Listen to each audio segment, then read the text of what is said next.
It was a Tuesday morning in downtown Los Angeles when the guests of the Cecil Hotel realized something was terribly wrong with the water. It started as a drop in pressure, but then the color changed. When people turned on their taps to brush their teeth, the water came out dark, brownish black, and had a taste that one guest described as sweet but rotten. They had no idea they had been drinking and bathing in that water for 19 days. In late January 2013, a 21-year-old student from Vancouver named Elisa Lam arrived in Los Angeles. She was a prolific blogger, a deep thinker, and she was currently in the middle of what she called her West Coast tour.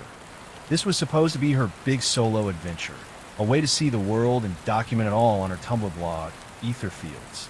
She was bright, she was curious, and to anyone looking at her from the outside, she was just another young tourist excited to see the sights of California. She eventually made her way to downtown LA and checked into the Cecil Hotel. Now, if you're a local, the name Cecil carries a very specific, dark weight. Built in the 1920s, it was once a grand destination, but over the decades, it had transformed into something much more sinister.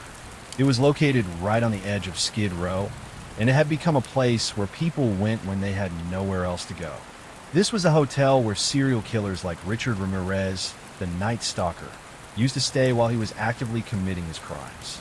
It was a building with a history of suicides, unexplained violence, and a general atmosphere that many described as suffocating. But Elisa was on a budget, and the Cecil, which was rebranding part of its building as Stay on Main, seemed like a perfectly fine home base for her trip. For the first few days, everything was completely normal. She did exactly what you'd expect a tourist to do. She went to local bookstores, she bought gifts for her family, and most importantly, she called her parents every single day. She was incredibly close with them, and she knew they'd worry if they didn't hear her voice. That's why, on the morning of February 1st, the silence was so deafening. This was the day Elisa was supposed to check out of the Cecil and head north to Santa Cruz. Her parents sat by the phone in Vancouver, waiting for the check-in call that never came. They called her cell phone. It went straight to voicemail. They waited a few hours, thinking maybe she was just on a bus or her battery had died. But by that evening, they knew something was wrong. This wasn't Elisa. She didn't just disappear. They called the LAPD, and when officers arrived at the Cecil to check her room, they found a scene that made no sense. Elisa's room wasn't empty. Her suitcase was there. Her laptop was there. Even her prescription medication, which she needed to manage her health, was sitting right there on the table. It looked like she had just stepped out for 5 minutes and was planning to come right back. But as the police looked around the cluttered, aging hotel, they realized that Elisa Lam hadn't just missed her checkout. She had seemingly evaporated into the thick, smoggy air of downtown Los Angeles, leaving behind everything she owned and a mystery that was about to get much, much stranger. When the LAPD began their investigation, they were at a total standstill. There were no signs of a struggle in Elisa's room, no blood, and no evidence that anyone had forced their way in. They had searched the building with bloodhounds, but the dogs couldn't lock onto a scent. So, the detectives turned to the only witness they had left, the hotel's closed-circuit security cameras. They started scrubbing through hours of grainy, low-frame-rate footage until they found a clip from the night Elisa vanished. It was from a camera tucked into the top corner of one of the hotel's elevators. When the detectives hit play, they expected to see a suspect, or perhaps Elisa being led away. Instead, they saw 4 minutes of the most baffling footage ever recorded. In the video, the elevator doors slide open and Elisa walks in. She's wearing a red hoodie, and she immediately leans over to the control panel. But instead of pressing one button, she presses a whole vertical column of them, one after another. She then retreats to the back corner of the elevator, standing perfectly still, as if she's waiting for the doors to close. But they don't. The doors stay wide open. Elisa looks confused. She tentatively steps toward the opening and peers out into the hallway. She does this jerky, unnatural movement where she sticks her head out, looks left, looks right, and then snaps back inside as if she spotted someone or something stalking her in the corridor. She then cowers in the corner, pressing herself against the wall where she thinks she can't be seen from the hallway. A few seconds later, she steps back out into the hall. She begins to move her hands in a way that is truly disturbing to watch. Her fingers are splayed out, and she's waving her arms in these fluid, circular motions, almost like she's conducting an orchestra or trying to cast a spell. Her body is contorting in ways that don't look like a normal conversation. To the detectives watching, it looked like she was interacting with someone standing just inches away from her, but the camera shows absolutely no one else in that hallway. Finally, after nearly 3 minutes of this, Elisa walks out of the frame and disappears into the darkness of the 14th floor corridor. Moments later, for no apparent reason, the elevator doors finally slide shut and the lift moves on to another floor, perfectly functional. When the LAPD released this footage to the public, they were hoping for a tip. What they got was a global obsession. Millions of people began dissecting the video frame by frame. Some people pointed out that the footage looked edited, noting that the timestamp was blurred out and that the video seemed slowed down in certain parts. The internet became a breeding ground for theories. Was she being hunted by a professional who knew how to avoid the cameras? Was this a secret government experiment? Or, given the Cecil's dark history, was she being tormented by something supernatural? The video didn't provide any answers. It only deepened the dread. Because while the world was debating what they saw in that elevator, Elisa was still missing. And the secret of her location was hidden in a place much darker than a hallway. While the internet was busy turning the elevator footage into a viral ghost story, the living residents of the Cecil Hotel were dealing with a nightmare of their own. For weeks after Elisa's disappearance, the hotel guests began to notice that their stay was becoming increasingly uncomfortable, but they couldn't quite put their finger on why. It started with the water pressure. It was incredibly low, barely a trickle coming out of shower heads and the sinks. But as the days passed, it wasn't just the pressure that was the problem. It was the water itself. One guest, Sabrina Baugh, who was visiting from the UK, described a scene that sounds like it was ripped straight out of a horror movie. She said that when she turned on the tap to brush her teeth, the water would come out clear for a second, but then it would turn into this dark, brownish-black sludge.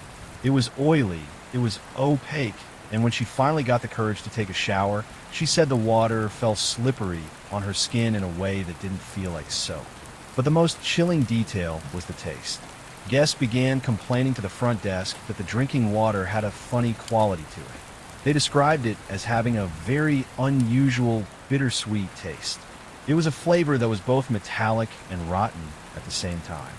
Yet, because the Cecil was a budget hotel in a rough part of town, many of the guests just assumed it was old pipes or the city's poor plumbing. For 19 days, they continued to drink that water. They used it to make their coffee. They gargled with it. They soaked in it. By February 19th, the complaints had reached a breaking point. The hotel management realized they couldn't ignore the black water anymore. They called one of their maintenance workers, Santiago Lopez, and told him he needed to go up to the roof to check the main water supply. Now, the roof of the Cecil is not a place where guests are allowed to go. To get there, Lopez had to take the elevator to the 15th floor, walk up a staircase, and pass through a door that was equipped with a heavy-duty alarm system. If anyone unauthorized opened that door, an alarm would scream through the hotel and alert the front desk immediately. Lopez stepped out onto the roof, which was crowded with ventilation ducts and machinery. Tucked away at the back were 4 massive 1,000-gallon steel water tanks. These tanks were 10 feet tall and sat on raised concrete blocks. There were no fixed ladders leading to the top of them, as Lopez climbed a portable ladder to inspect the main tank, the one that supplied the hotel's drinking and bathing water. He noticed something that stopped him cold. The heavy steel hatch on top of the tank was standing wide open. He climbed the final few rungs, reached the top of the tank, and peered down into the dark, still water. At first, he couldn't see anything, but as his eyes adjusted to the shadows inside the cistern, he saw a pale shape drifting near the bottom. It was Elisa Lamb. She was floating face up, her body badly decomposed after nearly 3 weeks in the water. She was completely nude. Her clothes, the red hoodie, the black shorts, and her room key were also in the tank, settled at the bottom as if they had been thrown in separately or taken off once she was already inside. The realization hit the hotel like a physical blow. For nearly 3 weeks, the hotel's main water supply had been contaminated by what no one yet knew was Elisa's body. The discovery of Elisa's body didn't bring the closure the LAPD was hoping for. Instead, it opened up a rabbit hole of physical impossibilities that seemed to defy every law of logic. When the news broke that a body had been found inside a sealed water tank on a locked roof, the public began asking the same question the detectives were. How? You have to understand the layout of the Cecil's roof to realize why this was so baffling. First, there was the issue of how restricted the roof was. There were only 2 ways onto that roof. One was a fire escape on the side of the building, which would have been nearly impossible to climb without being spotted from the street. The other was a door on the 15th floor that was heavily alarmed. The hotel staff testified that if that door was opened, an alarm would sound at the front desk and in the manager's office. On the night Elisa disappeared, that alarm never made a sound. But let's say, for a moment, that she found a way past the alarms. She then would have stepped out onto a roof in the middle of a pitch-black Los Angeles night. Ahead of her were 4 massive 1,000-gallon steel cisterns. These weren't small containers. They were towering structures, 10 feet tall, sitting on high concrete pedestals. There were no stairs. There were no permanent ladders. To get to the top, Elisa, who was only about 5 feet 4 inches and barely 120 pounds, would have had to somehow scale the smooth, vertical side of a steel tank while carrying her clothes or being completely naked. Even for an athlete, that's a difficult climb. For a young woman in the middle of a mental health crisis, it's extremely difficult and dangerous. And then, there was the hatch mystery. For years, the narrative pushed by the media and the internet was that the heavy steel hatch on top of the tank was closed and locked from the outside when she was found. This was the smoking gun for conspiracy theorists. They argued that if she had jumped in herself, there was no physical way she could have pulled that heavy lid shut from the inside. It weighed enough that it took effort for a grown man to lift it. This led people to believe she was murdered, that someone had killed her, carried her to the roof, dumped her in, and sealed the tomb behind them. But there's a detail that often gets left out of the viral stories. The maintenance worker, Santiago Lopez, would later clarify in his official testimony that when he first reached the top of that tank, the hatch was actually already open. The idea that it was closed was a mistake in the initial reporting that took on a life of its own. Yet, even with an open hatch, the logistics were haunting. Why would she take her clothes off? Why would she throw them into the water with her? The coroner found no signs of sexual assault, no trauma, and no struggle. It looked as though she had simply climbed into the dark, cold water of her own accord. But as the investigation shifted from a whodunit to a why, the focus returned to that strange footage in the elevator and the secret Elisa was carrying in her backpack. After months of global speculation and wild theories about paranormal dimensions and government cover-ups, the Los Angeles County coroner finally released the autopsy report. The findings were not what the internet expected. There were no strange chemicals in her system, no signs of foul play, and no evidence that she had been attacked. The cause of death was listed as accidental drowning, with a significant contributing factor, bipolar I disorder, a serious mood disorder. When investigators searched Elisa's belongings back in her hotel room, they found her prescription medications. But when they counted the pills, the math didn't add up.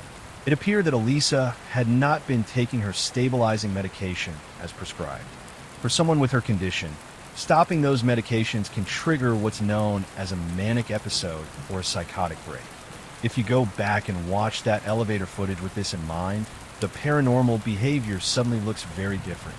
The hiding in the corner, the frantic pressing of buttons, and the strange waving of her hands.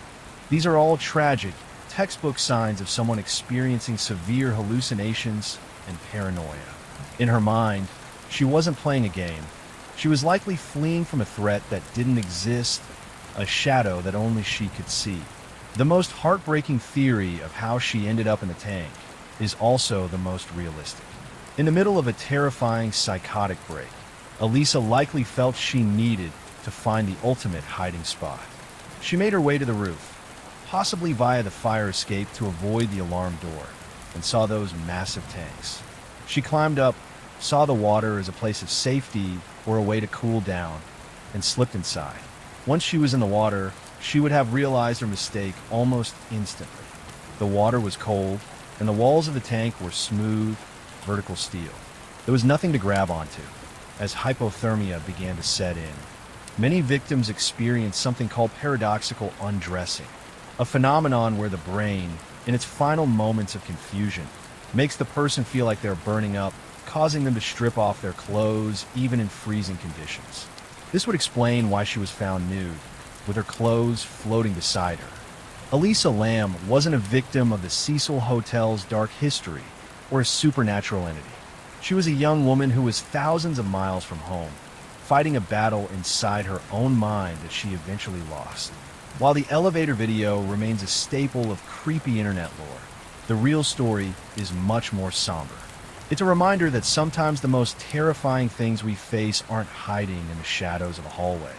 They're the ones that follow us wherever we go. If you or someone you know is struggling with mental health, there is help and support available. In the mid-1980s, Los Angeles felt like a city under siege. Every evening, the news was dominated by the night stalker, Richard Ramirez, a man who broke into suburban homes and left terror in his wake. The police response was massive, and the media coverage never stopped. But while the world's eyes were on the glittering neighborhoods, a quieter, colder predator was stalking the shadows of South Central, patient, calculating, and far more sinister than anyone realized. Between 1985 and 1988, a terrifying pattern began to emerge in the 77th Street Division of the LAPD. It started with the discovery of a young woman's body discarded in an alleyway, hidden behind a dumpster. She had been shot once in the chest with a .25 caliber handgun. There was no struggle, no robbery, and no obvious motive. Then, a few months later, it happened again. Same caliber, same disposal method, same neighborhood. The detectives on the case realized they were looking at a serial predator, but the investigation was struggling. The killer wasn't breaking into houses or leaving behind elaborate signatures like Ramirez. He was picking up women in his car, women who were often in vulnerable positions, and then he was disposing of them like trash in the early hours of the morning. Because these victims were from a part of the city that was already struggling with high crime rates, the South Central Slayer, as he was then called, didn't get the same national headlines. He was a ghost moving through the smog.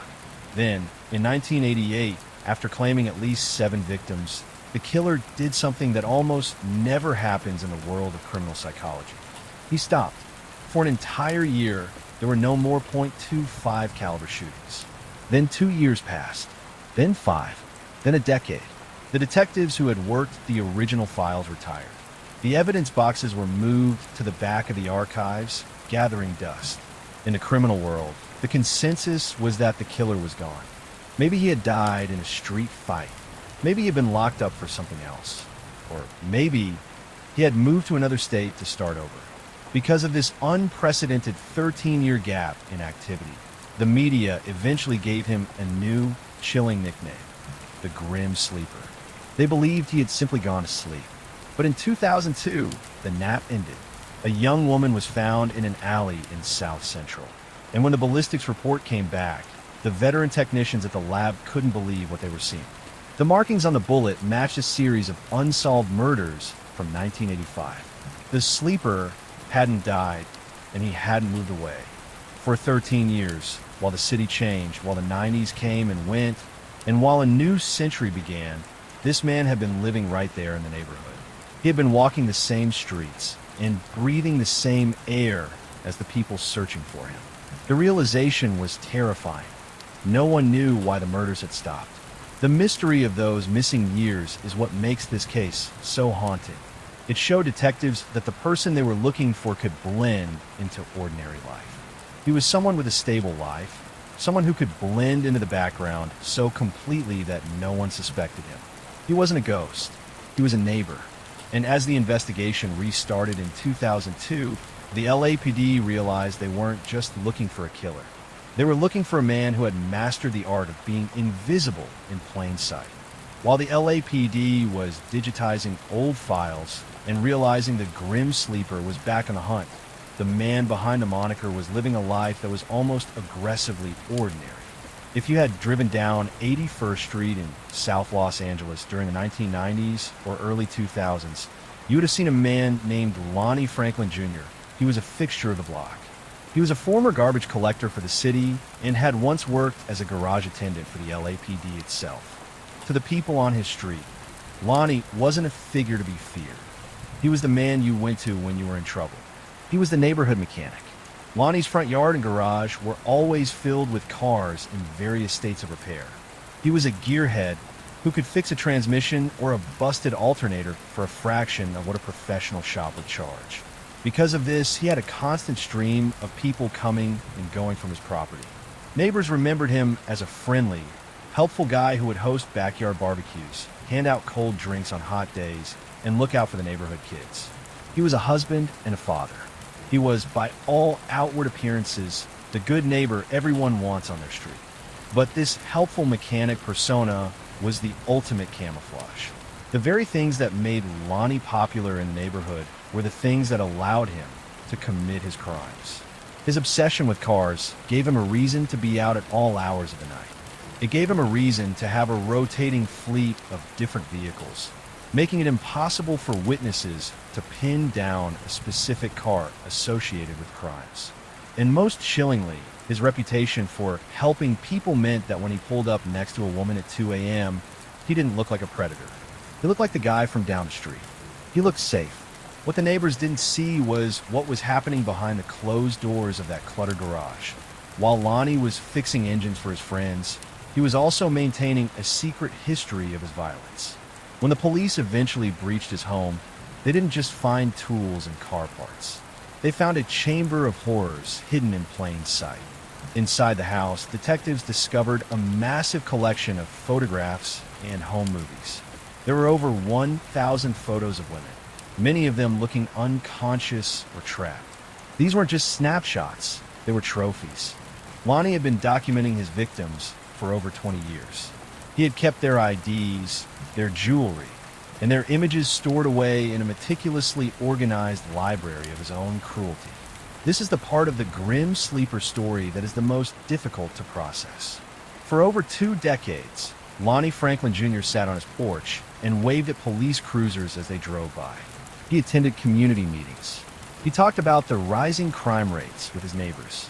He played the part of a concerned citizen perfectly, all while the evidence of his crimes was tucked away in his bedroom, just a few feet from where he slept with his wife. The sleep that gave him his nickname became one of the strangest gaps in the investigation. What happened during those 13 years remains one of the biggest mysteries of the case. When the murders began again, detectives noticed changes in his patterns and methods. Lonnie Franklin Jr. wasn't a monster hiding in the woods or a ghost in a haunted hotel. He was the man who fixed your car. He was the man who offered you a burger at Cookout. He was the proof that the most terrifying predators don't look like the ones in the movies. They look like the person living right next door, waiting for the sun to go down so they can step back into the shadows. By 2010, the LAPD was desperate. They knew the grim sleeper was still out there, and they knew he was living somewhere in a specific corridor of South Los Angeles.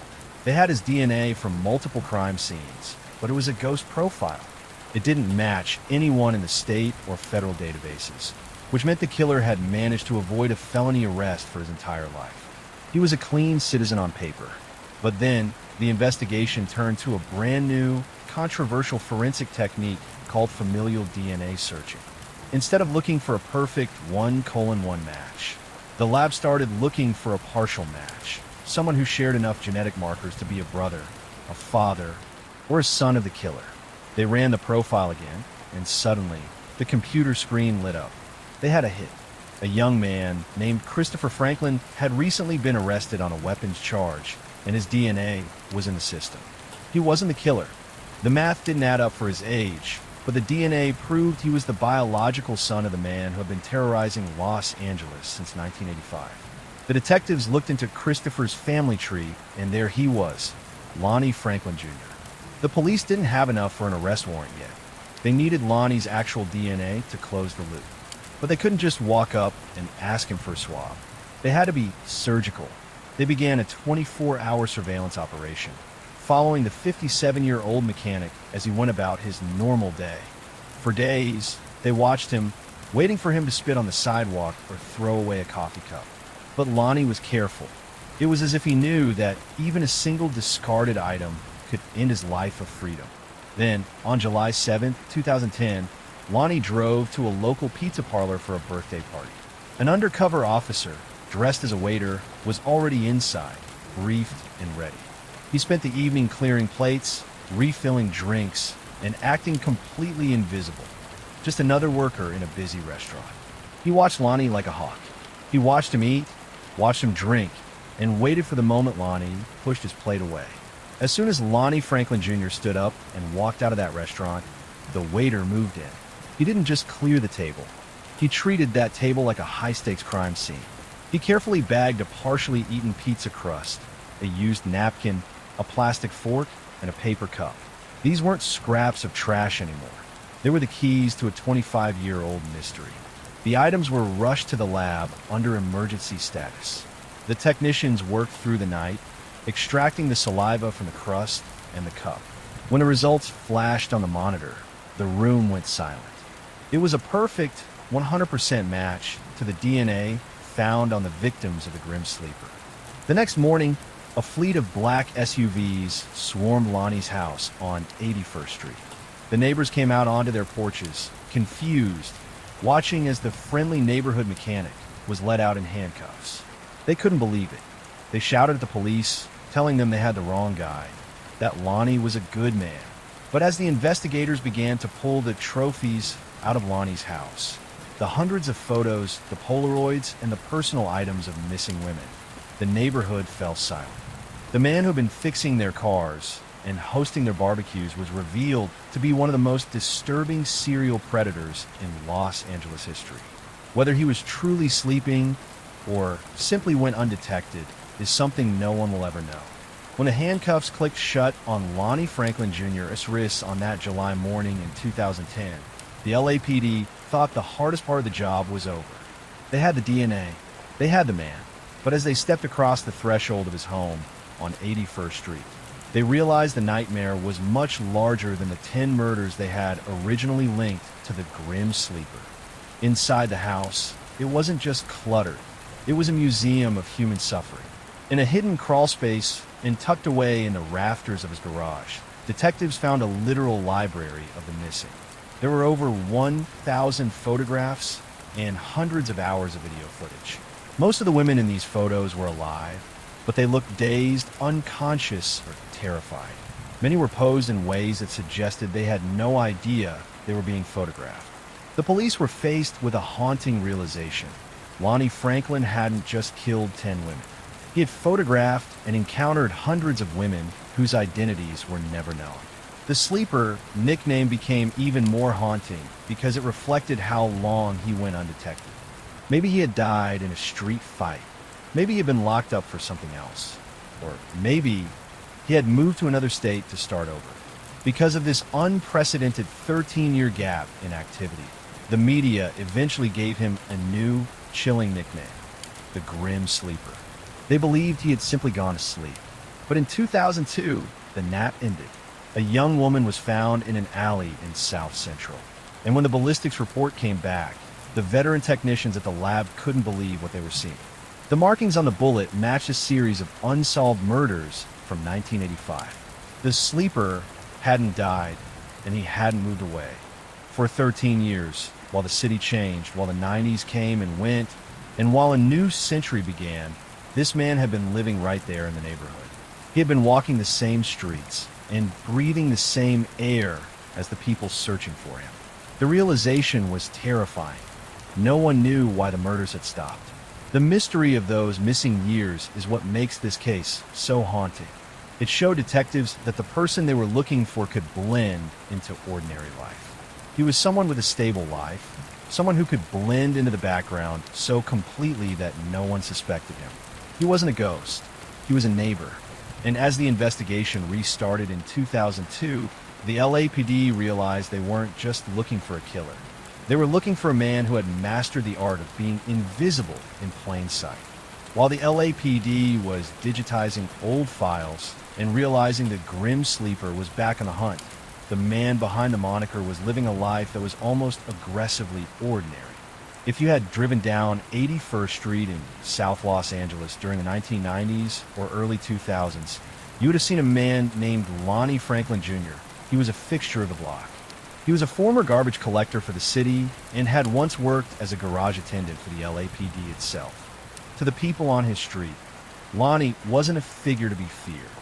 He was the man you went to when you were in trouble. He was the neighborhood mechanic. Lonnie's front yard and garage were always filled with cars in various states of repair. He was a gearhead who could fix a transmission or a busted alternator for a fraction of what a professional shop would charge. Because of this, he had a constant stream of people coming and going from his property. Neighbors remembered him as a friendly, helpful guy who would host backyard barbecues, hand out cold drinks on hot days, and look out for the neighborhood kids. He was a husband and a father. He was, by all outward appearances, the good neighbor everyone wants on their street. But this helpful mechanic persona was the ultimate camouflage. The very things that made Lonnie popular in the neighborhood were the things that allowed him to commit his crimes. His obsession with cars gave him a reason to be out at all hours of the night. It gave him a reason to have a rotating fleet of different vehicles, making it impossible for witnesses to pin down a specific car associated with crimes. And most chillingly, his reputation for helping people meant that when he pulled up next to a woman at 2 a.m., he didn't look like a predator. He looked like the guy from down the street. He looked safe.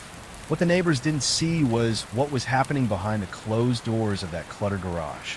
While Lonnie was fixing engines for his friends, he was also maintaining a secret history of his violence. When the police eventually breached his home, they didn't just find tools and car parts. They found a chamber of horrors hidden in plain sight. Inside the house, detectives discovered a massive collection of photographs and home movies. There were over 1,000 photos of women, many of them looking unconscious or trapped. These weren't just snapshots, they were trophies. Lonnie had been documenting his victims for over 20 years. He had kept their IDs, their jewelry, and their images stored away in a meticulously organized library of his own cruelty. This is the part of the grim sleeper story that is the most difficult to process. For over 2 decades, Lonnie Franklin Jr. sat on his porch and waved at police cruisers as they drove by. He attended community meetings. He talked about the rising crime rates with his neighbors. He played the part of a concerned citizen perfectly, all while the evidence of his crimes was tucked away in his bedroom, just a few feet from where he slept with his wife. The sleep that gave him his nickname became one of the strangest gaps in the investigation. What happened during those 13 years remains one of the biggest mysteries of the case. When the murders began again, detectives noticed changes in his patterns and methods. Lonnie Franklin Jr. wasn't a monster hiding in the woods or a ghost in a haunted hotel. He was the man who fixed your car. He was the man who offered you a burger at Cookout. He was the proof that the most terrifying predators don't look like the ones in the movies. They look like the person living right next door, waiting for the sun to go down so they can step back into the shadows. By 2010, the LAPD was desperate. They knew the grim sleeper was still out there, and they knew he was living somewhere in a specific corridor of South Los Angeles. They had his DNA from multiple crime scenes, but it was a ghost profile. It didn't match anyone in the state or federal databases, which meant the killer had managed to avoid a felony arrest for his entire life. He was a clean citizen on paper, but then the investigation turned to a brand new, controversial forensic technique called familial DNA searching.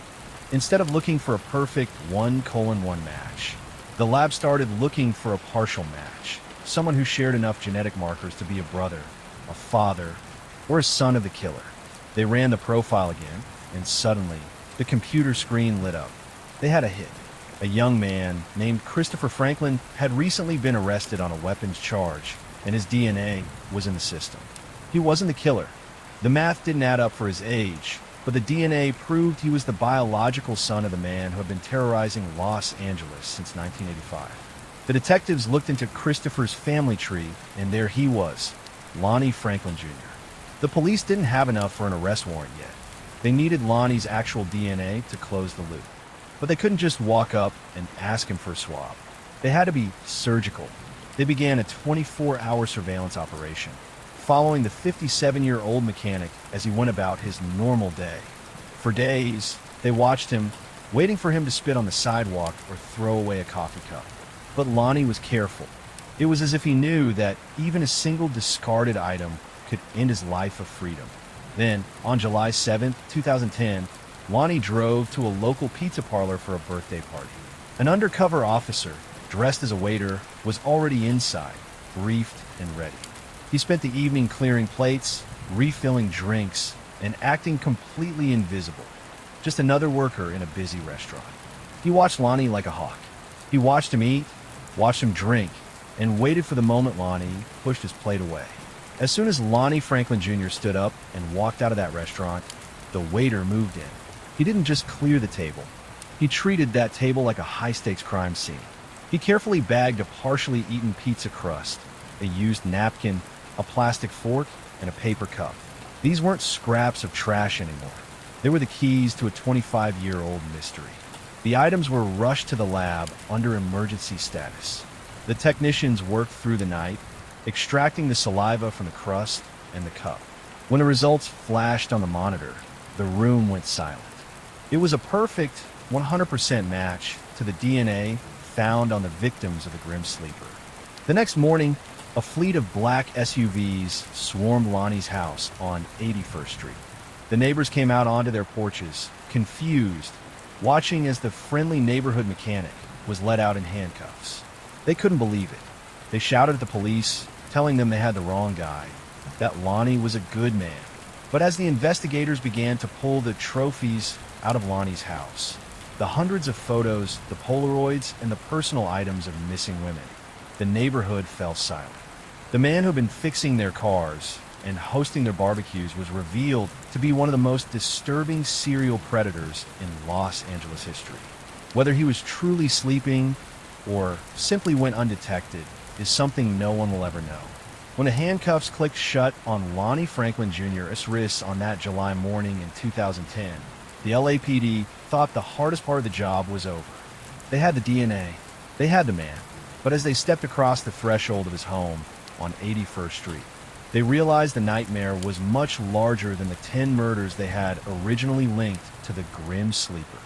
Inside the house, it wasn't just cluttered. It was a museum of human suffering.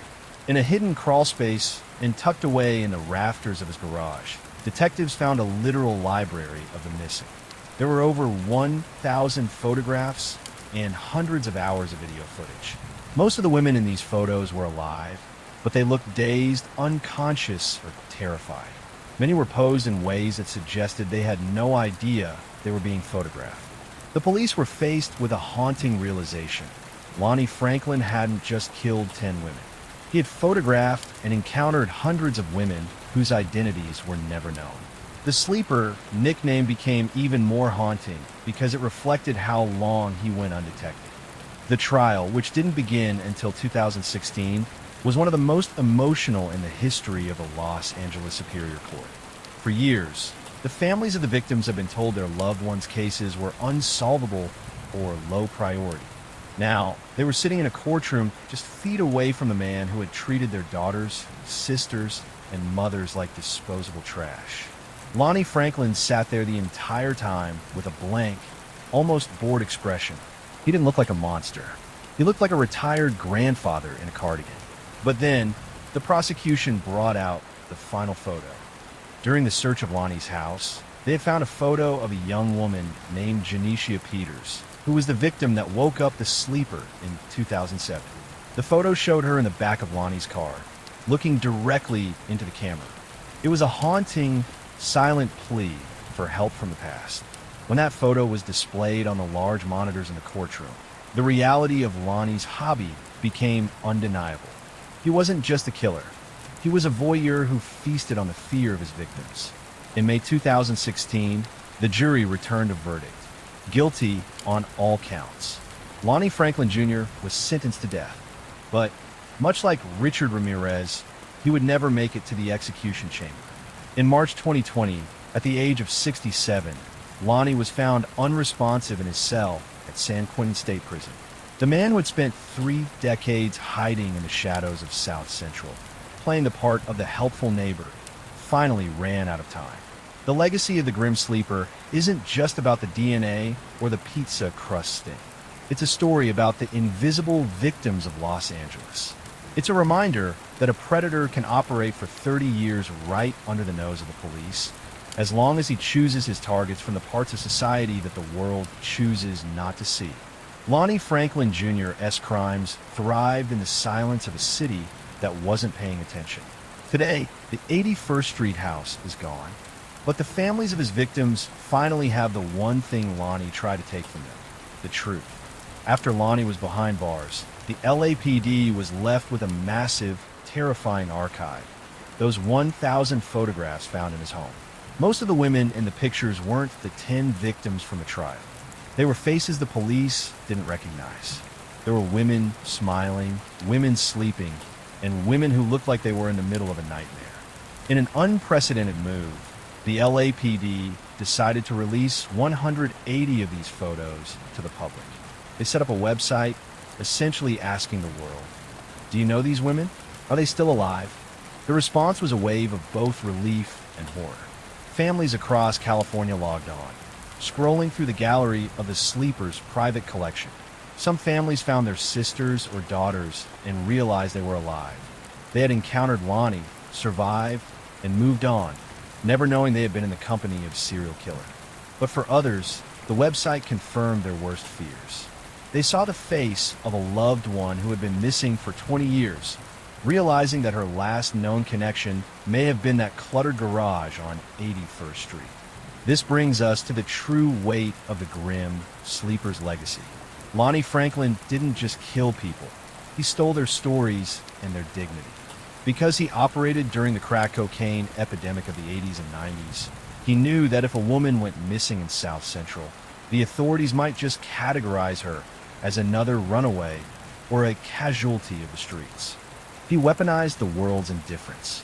Even though Lonnie died in San Quentin in 2020, the investigation into his life continues in the shadows. To this day, there are dozens of women from those photographs who have never been identified. They remain the missing, their fates tied to a man who took his secrets to the grave. The story of the Grim Sleeper is a sobering reminder that a monster doesn't always need a hideout or a disguise to survive. Sometimes, all he needs is a quiet street, a set of mechanics tools, and a neighborhood that the rest of the world has decided not to watch. Lonnie Franklin Jr. taught the city of Los Angeles a hard lesson. The most dangerous person isn't the one you're afraid of, it's the one you stopped noticing. This next case takes us back to the same location where we started, the Cecil Hotel, but the year is 1985. During this time, Los Angeles was gripped by a heat wave that seemed to drive the city into a state of madness. People were sleeping with their windows wide open just to catch a breeze, unaware that a monster was stalking the pavement. This is the story of the Night Stalker, Richard Ramirez. Imagine it's 3 a.m. You're in your home in a quiet LA suburb. It's sweltering hot, so you've left the window cracked. You fall asleep to the sound of a box fan humming. Suddenly, you wake up. There's no noise, but you feel a presence. You look toward the foot of your bed, and standing there is a tall, skeletal figure dressed entirely in black. He's wearing an oversized jacket, and his eyes are wide, dark, and filled with a terrifying sort of energy. This was the reality for dozens of victims during the Summer of Fear. Richard Ramirez wasn't like other serial killers who had a specific type or a predictable pattern. He was a chaotic force. He attacked the elderly, young couples, and children. He used handguns, knives, and even tire irons. Because his methods changed every time, the LAPD was chasing a ghost. But what makes this even more disturbing is where he went to relax after committing these atrocities. In 1985, the city of Los Angeles was paralyzed by a heat wave that seemed to bring out the absolute worst in the human psyche. People were terrified, gun sales were through the roof, and homeowners were spending thousands of dollars to install bars on their windows. Everyone was looking over their shoulder, waiting for the night stalker to emerge from the shadows. But while the entire LAPD was scouring the suburbs, the monster they were looking for was sitting in a $14 a night room at the Cecil Hotel, right in the heart of downtown. Richard Ramirez didn't look like a master criminal. He was a gaunt, disheveled 25-year-old with rotting teeth and a heavy scent of body odor and tobacco. In any other part of the world, he would have stood out like a sore thumb. But the Cecil Hotel in the mid-'80s wasn't like the rest of the world. It was a place where society's forgotten people ended up. The lobby was a revolving door of drifters, addicts, and people just trying to survive until morning. In a place that chaotic, Richard Ramirez didn't look like a serial killer. He just looked like another resident. Think about the sheer audacity of his routine. Ramirez would wait until the sun went down, step out of the Cecil, and get into a stolen car. He would drive for miles, sometimes out to the quiet, affluent suburbs of the San Gabriel Valley.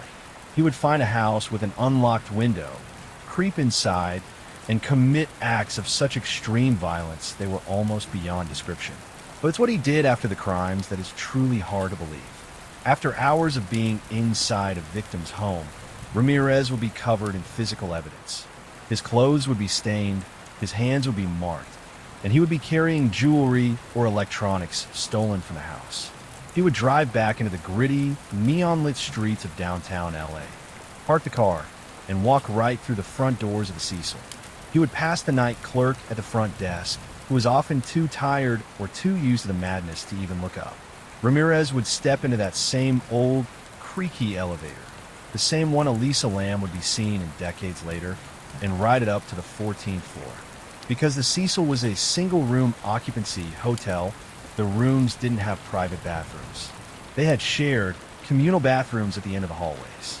Multiple witnesses who lived on the 14th floor during that summer later told police about a terrifying sight they saw on a regular basis.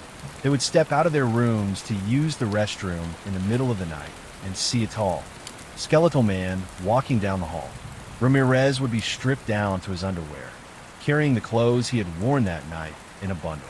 He would walk calmly into the communal shower area to wash the evidence of his crimes down the drain. In a normal hotel, seeing a man covered in blood in the hallway would result in an immediate 911 call and a SWAT team response. But this was the Cecil. The people living there had seen it all. They assumed he'd been in a street fight or a mugging, which were daily occurrences on Skid Row. They simply looked the other way, went back into their rooms, and locked their doors. This went on for months. Ramirez was effectively using the Cecil as a safe house, hiding in the one place where strange was the baseline. He was living in a room full of stolen loot and blood-stained rags, while just floors away, families were sleeping and tourists were checking in. He was a predator hiding in a den of ghosts. And if it hadn't been for a single fingerprint left on a stolen car, he might have stayed in room 1402 forever, disappearing into the thick, smoggy air of Main Street every night to find his next victim. By late August 1985, the tension in Los Angeles had reached a fever pitch. The Night Stalker was no longer just a headline.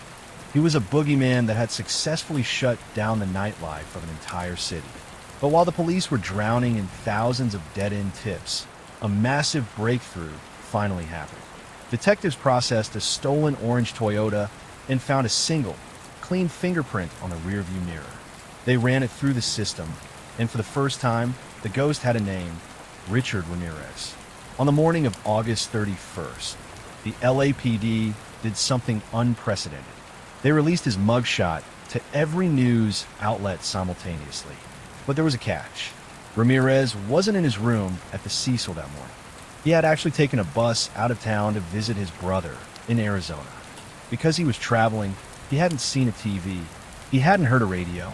He had no idea that while he was sitting on a Greyhound bus heading back into Los Angeles, his face was the only thing being talked about in the entire state of California. When he stepped off the bus at the terminal in East LA, he was wearing a purple Jack Daniels t-shirt and his signature dark sunglasses. He walked into a small convenience store on Olympic Boulevard, looking for a snack. As he stood at the counter, he noticed the cashier wasn't looking at the money in his hand. She was looking at his face. Her eyes were wide with pure terror. Ramirez looked down at a stack of newspapers sitting on the rack next to him. Right there on the front page of the Los Angeles Times was his own face staring back at him in high definition. The headline was screaming his name. Ramirez didn't say a word. He turned and bolted out of the store. He ran across the lanes of the Santa Ana freeway, dodging cars, his heart hammering against his ribs. He was no longer the predator. He was the prey. He sprinted into a residential neighborhood in East Los Angeles, desperate to find a getaway car.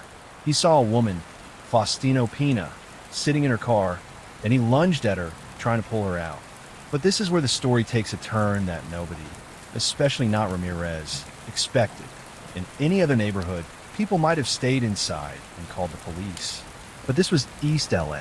The residents there were tight-knit, and they had been living in fear of this monster, just like everyone else. When they heard the woman's screams and saw a tall, gaunt man in a purple shirt trying to hijack a car, they didn't run away. A group of local men, led by a man named Manuel de la Torre, saw him. Manuel recognized the face from the morning news immediately. He yelled out, "El Matador," the killer. Within seconds, a dozen neighbors were out of their houses. They didn't have badges or guns, but they had had enough. Ramirez tried to run, but he was exhausted from the heat and the adrenaline. The group of citizens chased him down the block, cornering him near a fence. One of the men was wielding a long steel pipe. As Ramirez turned to face them, the Cecil Hotel is more than just a budget stay in downtown Los Angeles. It has long been linked to some of the city's most unsettling chapters. Over the years, it became known as a place where strange and troubling stories seem to gather.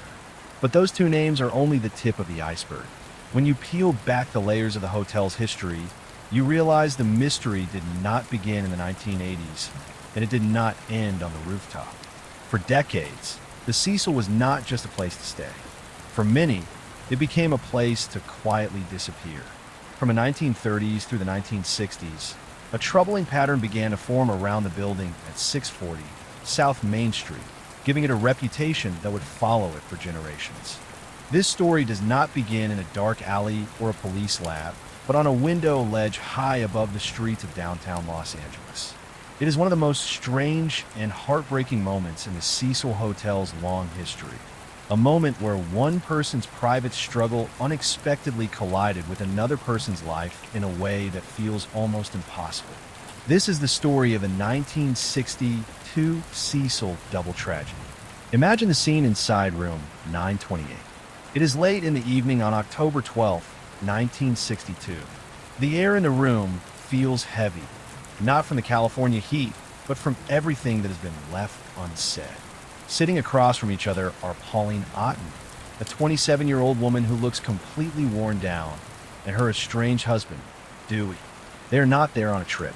This meeting at the Cecil Hotel is meant to be a last attempt to repair their marriage. They have been living apart, and this was supposed to be a chance to start over.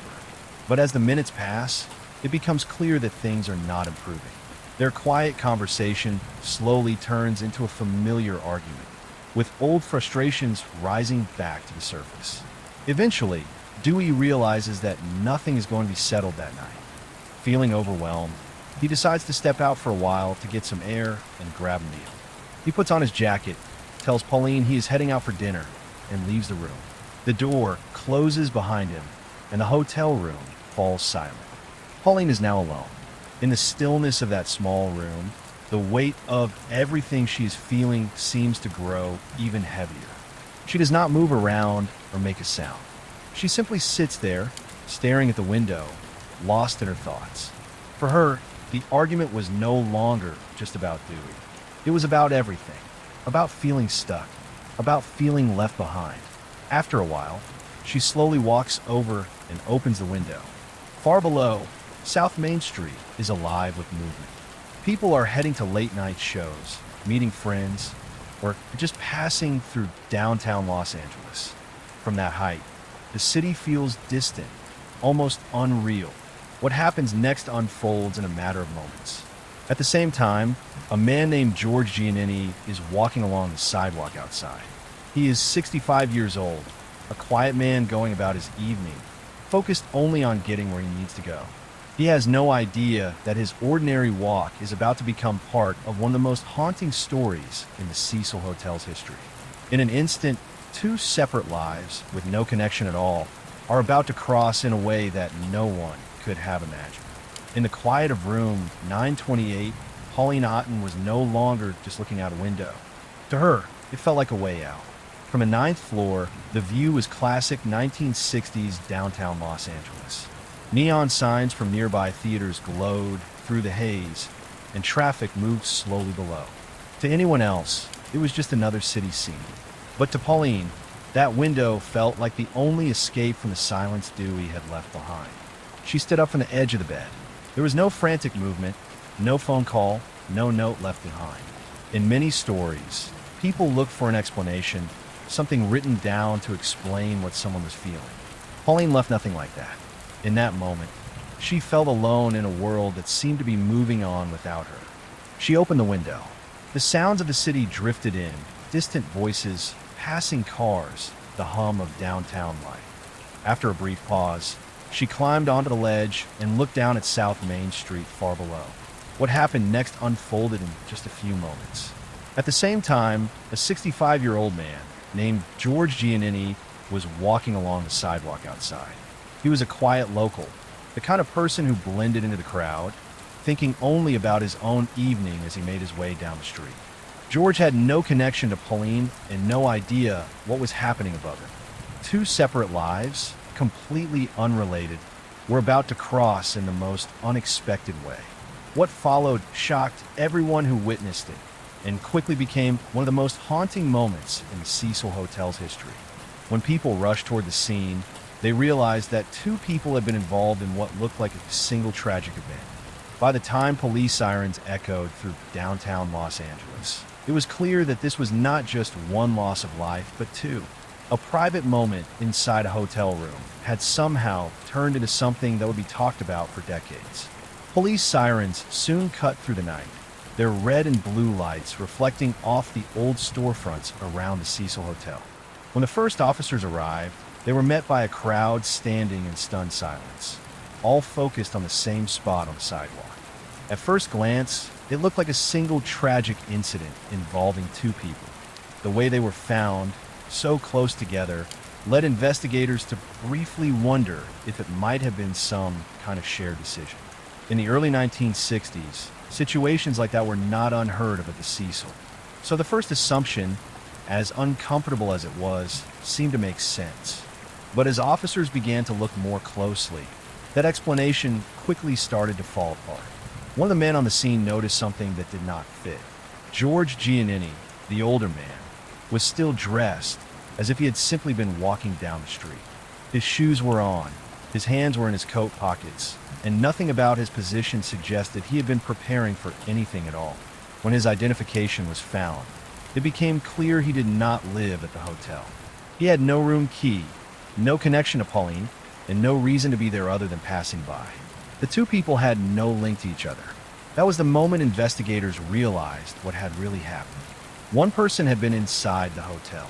The other had simply been outside at the wrong moment. Two separate lives had crossed in a way no one could have predicted. While this realization was setting in, another team went up to the ninth floor and entered room 928.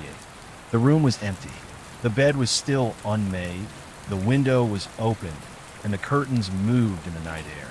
Not long after, Dewey Otten was found nearby, walking back toward the hotel. When officers told him what had happened, he was completely overwhelmed. He explained that he and Pauline had argued and that he had stepped out for a short time, never imagining something like this could occur. In the end, 3 lives were changed in an instant. A woman facing a personal struggle, a husband hoping for another chance, and a stranger who was simply walking down the street. This is why the Cecil Hotel's past still unsettles people today. It is not just the events themselves, but how they seem to reach beyond the walls of the building, pulling in lives that had nothing to do with the hotel at all. The 1962 tragedy did not fade quietly into the past. It became part of the Cecil Hotel's identity, a moment that many detectives would later describe as one of the most unsettling cases they had ever encountered. What happened to Pauline Otten and George Giannini was no longer seen as just a sad coincidence. It was remembered as a warning that this building had a strange way of pulling unrelated lives into the same moment. From that point on, the Cecil was never again viewed as a normal downtown hotel. Something had shifted. The atmosphere inside felt heavier, as if the walls themselves carried the memory of what had happened. Even as the lobby was cleaned and guests came and went, the story lingered in the background. As the 1960s turned into the 1970s, the hotel's reputation began to change the kinds of people who stayed there. Families and business travelers slowly disappeared, replaced by those who were already struggling in one way or another. Locals in downtown Los Angeles began to treat the building with quiet caution. Some avoided walking directly past it. Others refused to look up at the windows, as if doing so invited something they did not want to think about. City officials even began questioning whether parts of the building were safe, simply because of how it was designed. This shift opened the door to an even darker chapter in the Cecil story. Within just a few years, the hotel was no longer associated only with personal tragedies. It became linked to serious crimes as well. One of the most well-known cases was the death of a woman known as Pigeon Goldie Osgood, a gentle figure who spent her days feeding birds in Pershing Square. She was found in her room at the Cecil, and her case was never solved. To many people, it felt like the hotel had crossed a line, moving from a place of misfortune into something far more troubling. Looking back, the story of Pauline Otten became a turning point. Her decision changed the course of several lives, including her husband's and a stranger's who had no connection to the hotel at all. From that moment forward, the Cecil stopped being just another building in downtown Los Angeles. It became a symbol of how quickly and unpredictably lives could be drawn into its history. When you follow the timeline from 1962 to later cases like the Night Stalker and eventually Elisa Lam, it becomes clear that this was the moment everything shifted.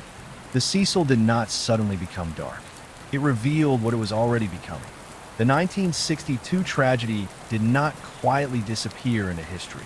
It became one of those moments people in Los Angeles kept talking about, especially those who had seen the scene firsthand. For detectives who worked that night, the case of Pauline Otten and George Giannini became something they never forgot. It was no longer viewed as a simple personal tragedy. It felt like a strange warning that the Cecil Hotel was a place where unlikely events somehow found a way to happen. From that point forward, the Cecil was never quite the same. It lost its reputation as a glamorous downtown stay and took on a far heavier identity. There was a feeling that lingered in the building, as if the past was always close by.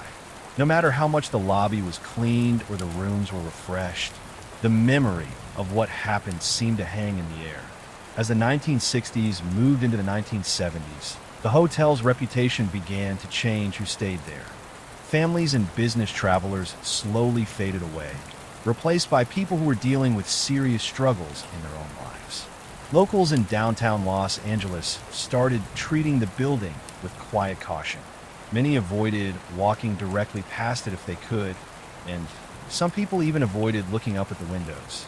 City officials eventually took a closer look at the building itself, realizing that its design created risks that had never been fully considered before. This period marked the beginning of the most troubling chapter in the hotel's history. Over time, the Cecil became connected not just to personal despair, but to serious criminal cases as well.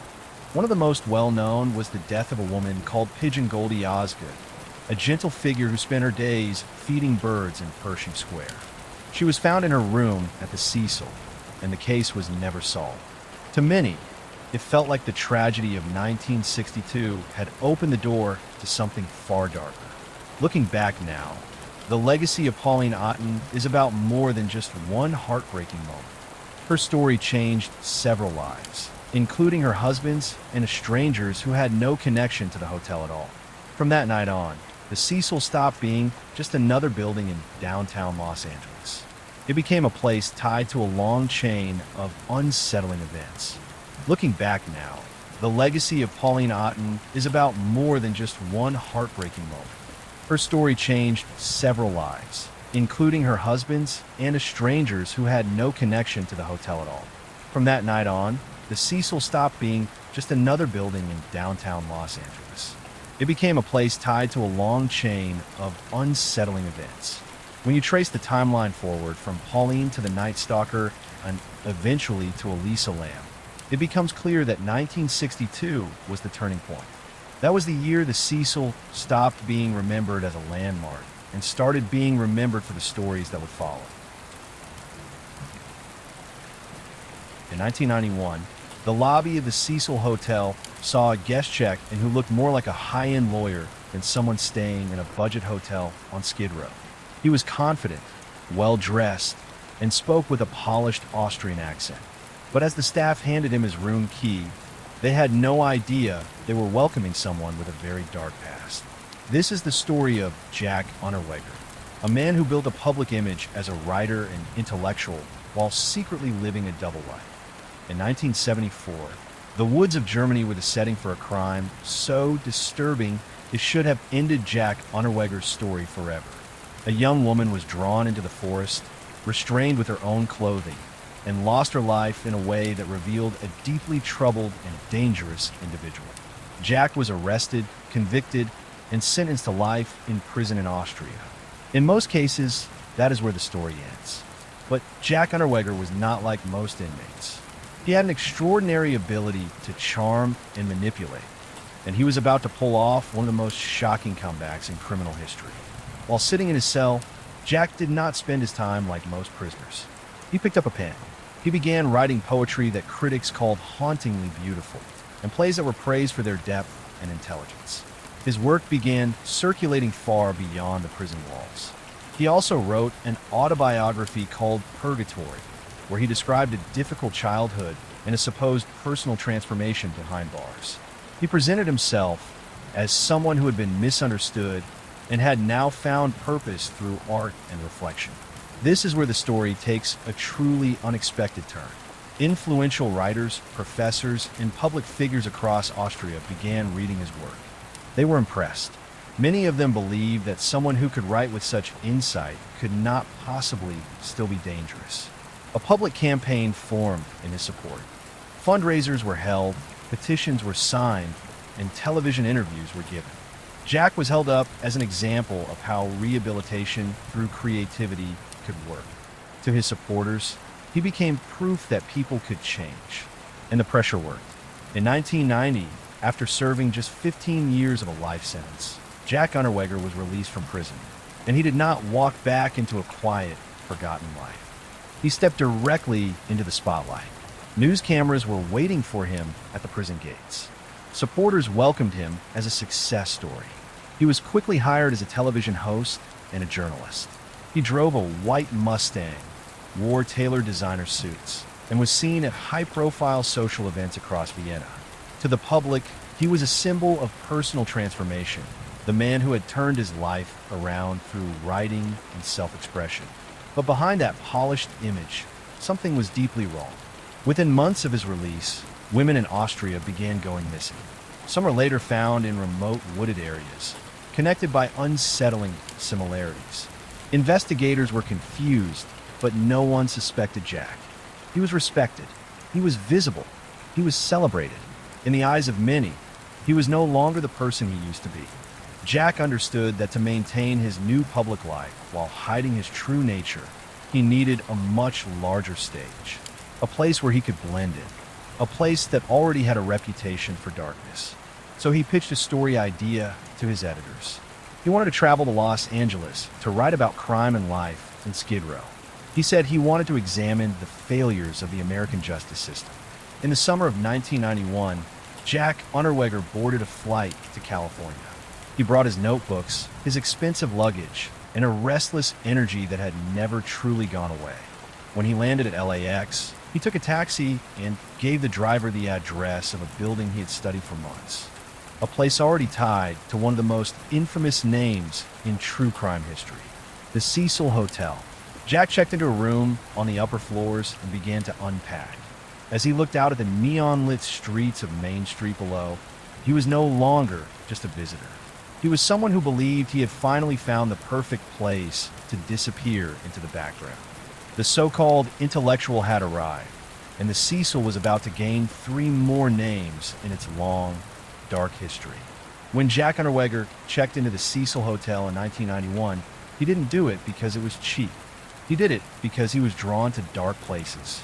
He knew that just a few years earlier, Richard Ramirez had stayed in these same halls, slipping in and out without anyone paying attention. Jack wanted that same kind of invisibility. He wanted to be in a place where someone could walk past chaos and never be noticed. But Jack was not just there to hide. He was there to play a dangerous game. He contacted the LAPD, presenting himself as a well-known European journalist. He had the credentials, the charm, and that refined Austrian accent that made detectives of the early 1990s treat him with respect. He told them he was working on a social study about life in the toughest parts of Los Angeles. He said he wanted to understand the streets, the neighborhoods, and the people most of the world ignored. The LAPD agreed to let him observe from inside their patrol cars. Picture the scene. It is 2 o'clock in the morning. A black and white police car rolls through the roughest parts of Skid Row and Hollywood. 2 experienced officers sit in the front, alert and watching the streets. In the back seat, calm and well-dressed in a designer jacket, sits Jack Unterweger. To the officers, he was just a curious reporter. He was polite, always taking notes and asking thoughtful questions. But what they did not realize was that Jack was not gathering information for a story. He was carefully studying their routines. He asked things like, when someone is found in these alleys, how long does it usually take before anyone notices? Or, if someone goes missing from this block, how quickly do you start looking for them? He even asked about how investigations worked in places that were busy and overcrowded. Without realizing it, the police were showing him where attention was weakest. They talked about which streets were rarely checked, which alleys were poorly lit, and how certain areas received less focus than others. Jack was quietly learning how the city worked. After the ride along ended, he would return to his room at the Cecil. He would sit in the dim light, looking out over the streets he had just mapped out in his mind. By day, he was the polished intellectual, meeting city officials and speaking with activists. But after dark, something changed. He would leave the hotel quietly, moving through the lobby without drawing attention. He did not need directions. He already knew exactly where he was going. He began approaching women in the very areas the police had described as low priority. He understood that in a city as large and chaotic as Los Angeles, people could disappear without immediately raising alarm. Before long, news reports began to surface. Shannon Exley, Irene Rodriguez, Sherry Long. Their names appeared in the papers after they were found in out-of-the-way locations on the edges of the city. Investigators noticed strange similarities in these cases, but at first, they could not connect the dots. All the while, Jack was back at the Cecil. He would read the morning newspaper in the hotel cafe, quietly following the stories while the city searched for answers. To everyone else, he was the journalist who came to study crime in Los Angeles. In reality, he was much closer to the story than anyone realized. While Jack Unterweger was back at the Cecil Hotel, likely standing on his balcony and looking out over the city, he was quietly spreading fear across. A very different kind of storm was building thousands of miles away in Vienna. In Austria, local investigators were starting to experience what felt like a system-wide warning. Since Jack had been released from prison, the number of women going missing had sharply increased. These are not random cases. When some were eventually discovered, they were found in wooded areas, unclothed, and taken in a way that showed clear signs of force. But there was a serious obstacle. Jack Unterweger had become a national symbol. He was the man who was supposed to prove that people could change. To accuse him meant admitting that the country's intellectual elite had been completely misled. Still, a small group of determined detectives in Vienna quietly started their own investigation. They built a detailed timeline. They tracked every book tour, every television appearance, and every public trip Jack made, then compared it to the dates women disappeared. What they found was deeply unsettling. Almost every time Jack appeared in a new city for a reading or lecture, another woman vanished soon after. But suspicion alone was not enough. They needed proof that what was happening in Europe was connected to what was now happening in America. Back in Los Angeles, the LAPD was facing a growing problem of its own. The cases of Shannon Exley, Irene Rodriguez, and Sherry Long were now being examined as part of one larger pattern. Investigators studied the way these women had been restrained and noticed something unusual. The knots were complex and carefully made, nothing like what they normally saw on the streets. Whoever was responsible had a very specific skill set. It was a signature left behind on purpose. This was long before fast online systems and instant global databases. The connection happened almost by chance. Austrian police contacted Interpol, asking if any other major city had recorded cases involving a unique restraint pattern using clothing and intricate knots. When that message reached Los Angeles, the room went silent. The same officers who had taken Jack Unterweger on ride-alongs suddenly felt uneasy. They remembered the charming Austrian man sitting in the back seat. They remembered how he kept asking about response times, missing persons, and how evidence was handled. They finally realized he had not been gathering material for a story. He had been gathering information for something far more dangerous. The LAPD and Austrian authorities quietly formed a joint task force. They did not move in right away. Jack was still a public figure, and one mistake would allow him to turn the media against them and slip away. So instead, they watched him. They monitored him walking through the Cecil Hotel lobby. They tracked his mail. They observed how he moved through the same neighborhoods he had been studying. But Jack had spent years behind bars, and he knew what it felt like when attention shifted. He sensed that something had changed. He knew the protection the Cecil once gave him was starting to fade.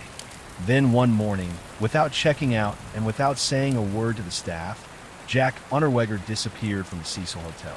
The man who had fooled 2 continents was now a fugitive, and what followed was a high-stakes chase across the United States that would end not with applause, but with final accountability. When Jack Unterweger realized the LAPD and the Austrian authorities were finally talking to each other, he didn't panic, he performed. He was a man who had spent his entire life playing a role, and now he was moving into the final act of his own twisted screenplay. He slipped out of the Cecil Hotel like a ghost, leaving behind the dust of Skid Row.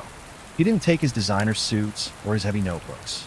He took his ego and his girlfriend, a young Austrian woman who believed he was an innocent victim of a global conspiracy.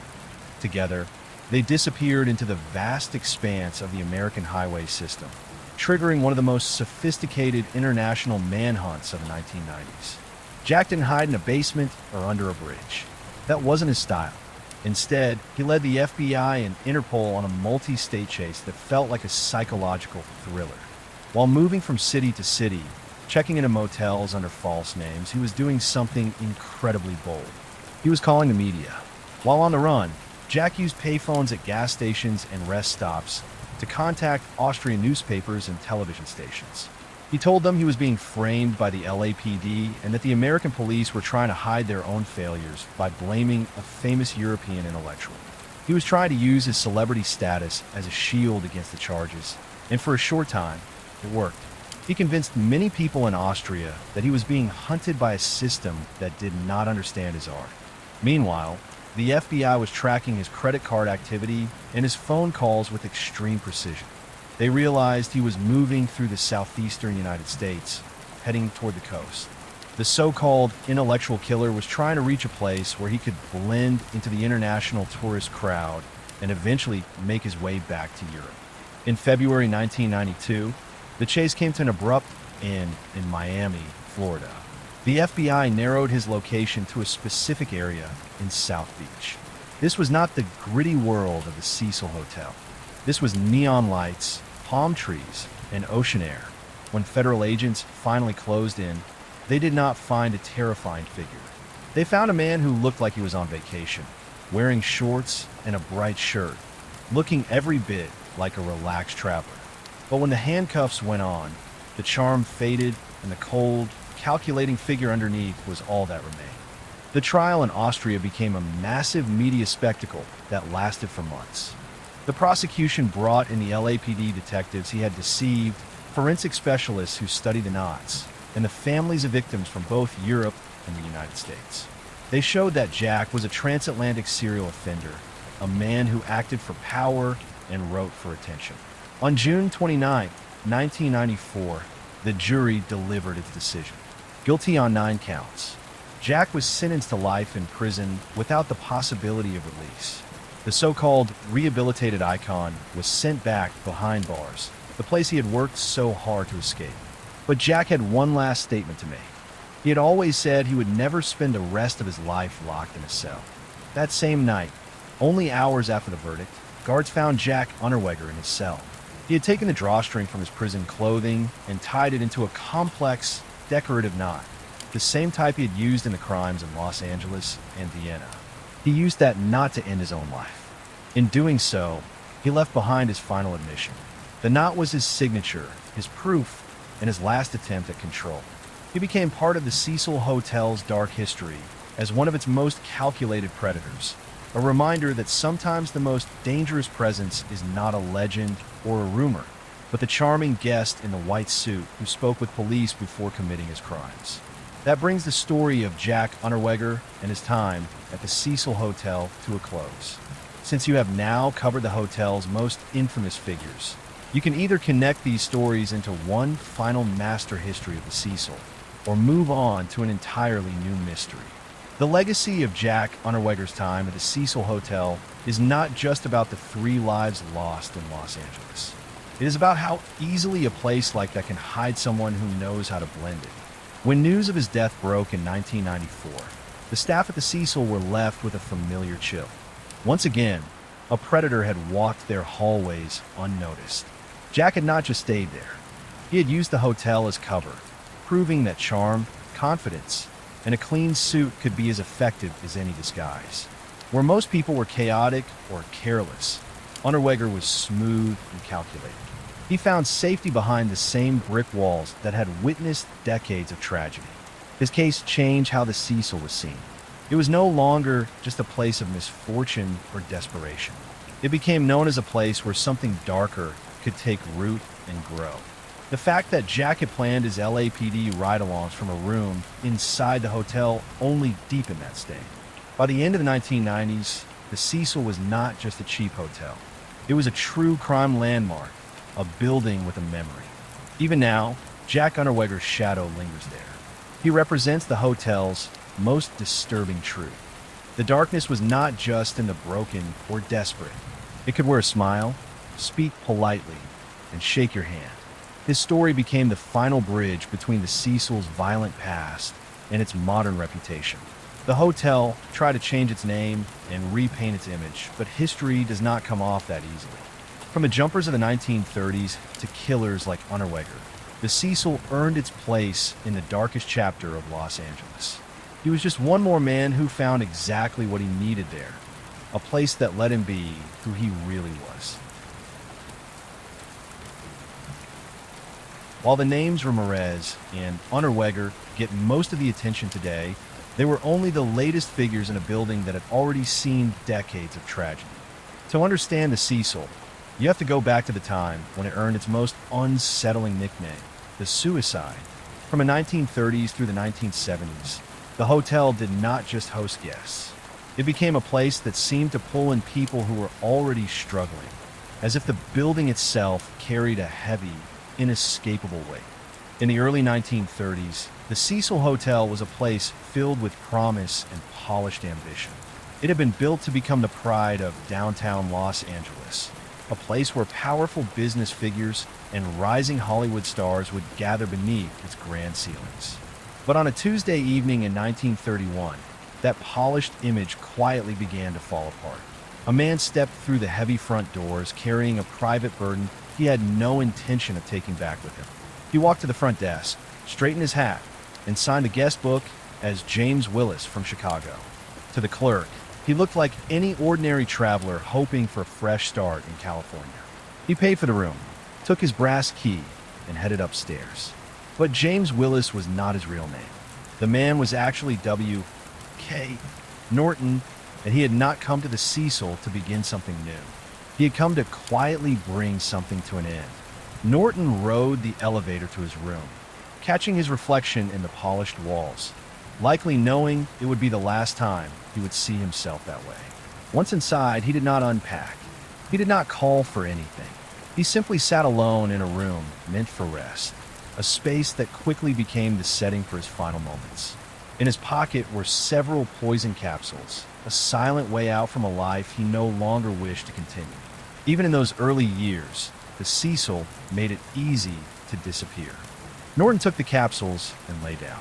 There was no noise, no disturbance in the hallway, no sign of what was happening behind the closed door.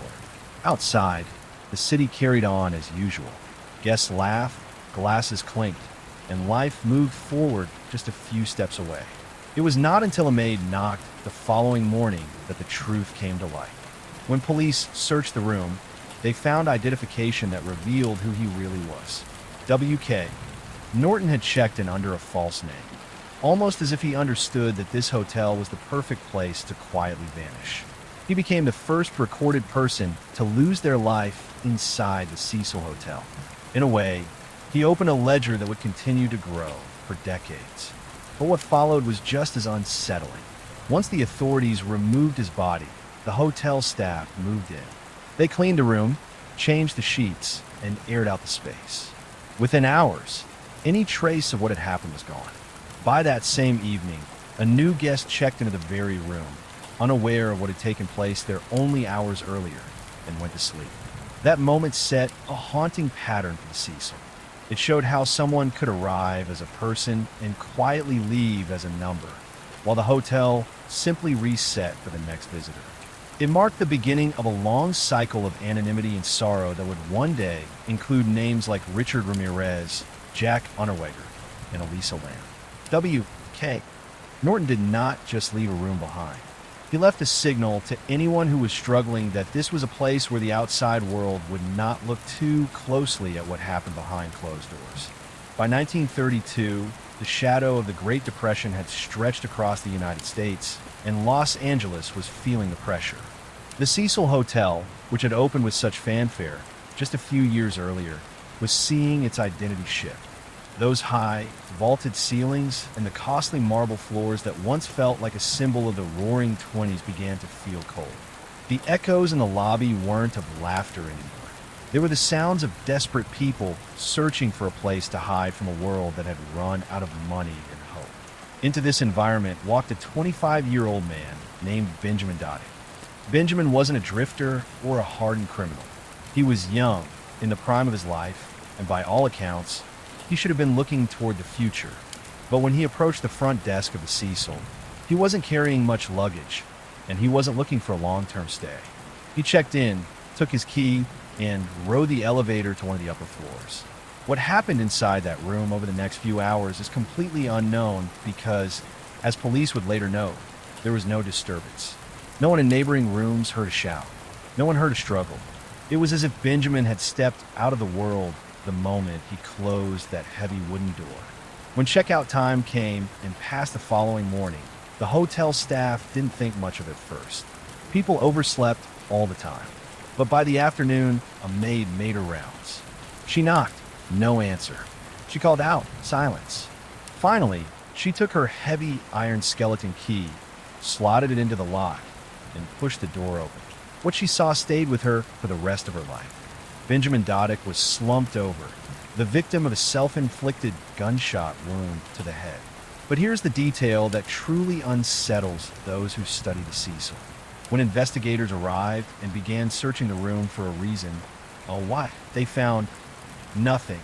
There was no manifesto, no tear-stained letter to a lost love, no explanation for why a 25-year-old would end his life in a $2 a night hotel room. He hadn't left a message for the world. He had simply left the world. This case marked a turning point.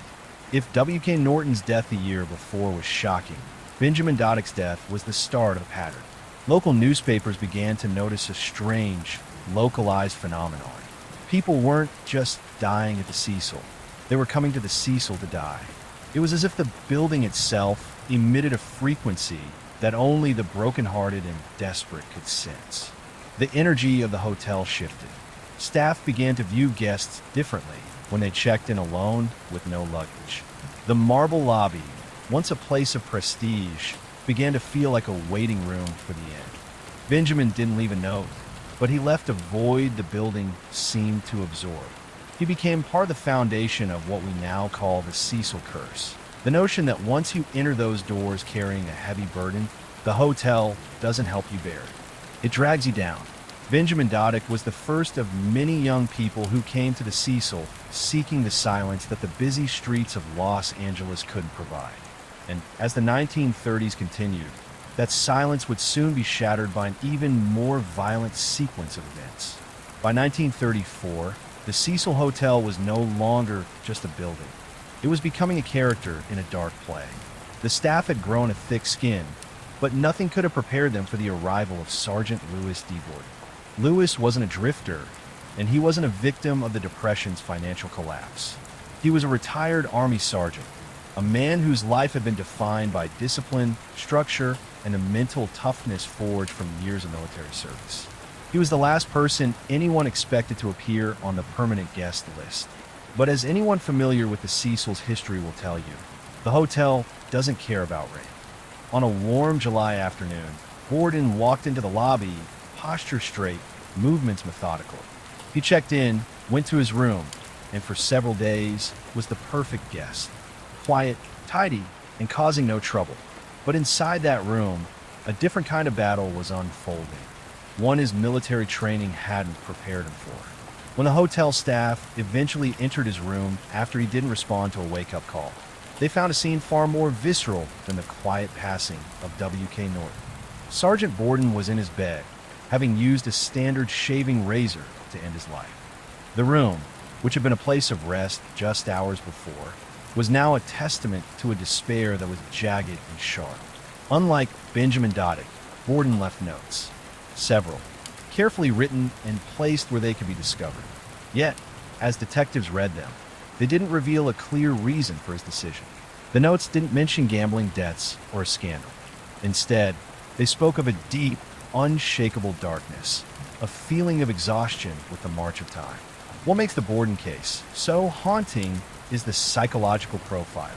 This was a man who had survived the horrors of war, who had faced death on the battlefield and survived.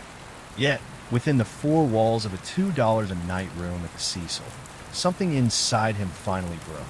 It's as if the building provided a unique kind of isolation, a quiet room, where the thoughts you've been avoiding finally catch up to you. The local papers began to notice a trend. Headlines didn't just report the deaths. They framed the Cecil as a suicide trap. The building was gaining a reputation as a place where the veil was thin. People whispered that if you were already carrying the weight of the world, the Cecil wouldn't just host you. It would pull you toward the finish line. Police became familiar presences in the lobby. The James Willis case, the Doddick case, and now the Borden case, all within a few short years. The hotel was barely a decade old, yet its body count rivaled some of the city's oldest hospitals. Louis Borden's death proved the curse or darkness of the Cecil wasn't just targeting the young or the weak. It could dismantle even the most disciplined minds. Staff began to dread the ninth floor, where many tragedies seemed to cluster. Little did they know, the 1930s were about to close with a tragedy that would move from the privacy of the rooms to the very public sidewalk below. By 1937, the Cecil Hotel had been open for just over a decade, but it had already aged a lifetime. The staff had become grim experts in the signs of a permanent guest. They knew the look of someone who wasn't planning on checking out, and they knew the protocol for when the police arrived. But up until this point, the tragedies had stayed behind closed doors. They were private, quiet affairs that happened in the dark. That all changed on a cold night in March with the arrival of Grace Magro. Grace was staying on the ninth floor. At this height, the Cecil feels like it's looming over the rest of the city. When you look out those windows, the street below is a distant world of moving lights and tiny people. For Grace, that distance wasn't a comfort, it was a destination. In the early hours of the morning, while the rest of the hotel was thick with sleep, Grace Magro climbed onto the ledge of her window. We don't know if she hesitated. We don't know if she looked back at the room one last time. All we know is that she stepped into the air, But the Cecil has a way of making even the quickest exit complicated. As Grace fell from a ninth floor, she didn't have a clear path to the pavement. Stretching across the alleyway and the side of the building was a chaotic web of heavy-duty telephone and power wires. It was the 1930s, and the city's infrastructure was draped across the streets like a messy net. In a moment that seems like something out of a horror movie, Grace's body became violently entangled in those wires. The lines didn't snap, and they didn't catch her safely. Instead, they snagged her, leaving her suspended in midair, hundreds of volts of electricity humming through the lines around her. When the sun began to rise over downtown LA, the early morning workers didn't find a body on the sidewalk. They looked up and saw the silhouette of a woman hanging from the wires, silhouetted against the pale morning sky. It was a gruesome public spectacle that paralyzed the block. The police and the fire department had to be called in to perform a task they had never anticipated: retrieving a jumper from the sky. The recovery process took hours, and by the time they brought Grace down, a massive crowd had gathered. The secret was out. The Cecil wasn't just a place where people disappeared. It was a place that put its tragedies on display. This event did something to the psychology of the neighborhood. It turned the Cecil from a troubled building into a monument of misfortune. People started to associate the very exterior of the hotel with death. You couldn't walk past South Main Street without glancing up, half expecting to see another shadow falling from the ninth floor. The investigation into Grace's life yielded the same frustrating results as the others. There was no clear motive, no smoking gun. It was as if the ninth floor had simply exerted its own gravity. Grace Magro became the first of the Cecil jumpers, a category of death that would eventually claim the lives of Pauline Otten and George Giannini decades later. The 1930s ended with the Cecil Hotel standing as a vertical graveyard. The management tried to paint over the scandal, but the building had already earned its reputation. It had become a beacon. It was telling the world that if you had reached the end of your rope, there was a room waiting for you on the ninth floor. By 1944, the Cecil Hotel had spent over a decade absorbing the sorrows of the Great Depression and the early years of World War II. The staff had witnessed nearly every type of tragedy: the poisonings, the slashings, the jumpers. But nothing, absolutely nothing, could have prepared them for what would unfold in room 657. This is the story of Dorothy Jean Purcell, and it stands as one of the darkest chapters in the hotel's long, blood-stained history. Dorothy was only 19 years old. She had checked into the hotel with her 38-year-old boyfriend, a shoe salesman named Ben Levine. They weren't there for anything sinister. They were just two people seeking a place to stay. But Dorothy carried a secret she hadn't fully confronted. Even with herself, she was pregnant, and she was in deep denial about it. In the middle of the night, while Ben slept just a few feet away, Dorothy began experiencing sharp, agonizing pains in her abdomen. She didn't wake Ben. She didn't call the front desk or summon a doctor. In a state of complete shock, and perhaps a dissociative break from reality, she crawled into the communal bathroom on the floor. There, alone under the dim flicker of a single bulb, she gave birth to a baby boy. What came next is the stuff of nightmares. Dorothy later claimed she looked at the infant and believed he was dead. She said he wasn't breathing, wasn't moving. In a moment of pure panic, driven by fear, trauma, and the terror of scandal, she walked over to the bathroom window and opened it. She didn't check for a pulse. She didn't wrap him in a towel. She simply let the newborn fall into the narrow, dark alley below. Then she returned to her room, cleaned herself up, and crawled back into bed beside Ben. She said nothing. She acted as if the previous hour had never occurred, as if the walls of the Cecil could absorb the secret the way they had absorbed so many others. But the Cecil doesn't hide secrets. It only waits for them to be discovered. The next morning, a guest in a nearby building looked down into the alley and spotted a small, white figure lying on the roof of a lower structure. When the police arrived, they recovered the newborn. The coroner's report delivered the most devastating revelation. The baby had been alive at birth. His lungs had functioned.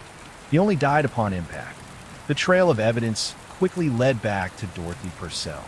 She was arrested and charged with murder, but her trial shocked the public. Her defense argued she had suffered from puerperal psychosis, a severe mental break triggered by the trauma of childbirth. She was ultimately found not guilty by reason of insanity and committed to a psychiatric hospital. This case cemented the Cecil's reputation as a hotel unlike any other. It proved that the building could warp even the most fundamental human instincts, like the drive to protect a child, into something horrifying.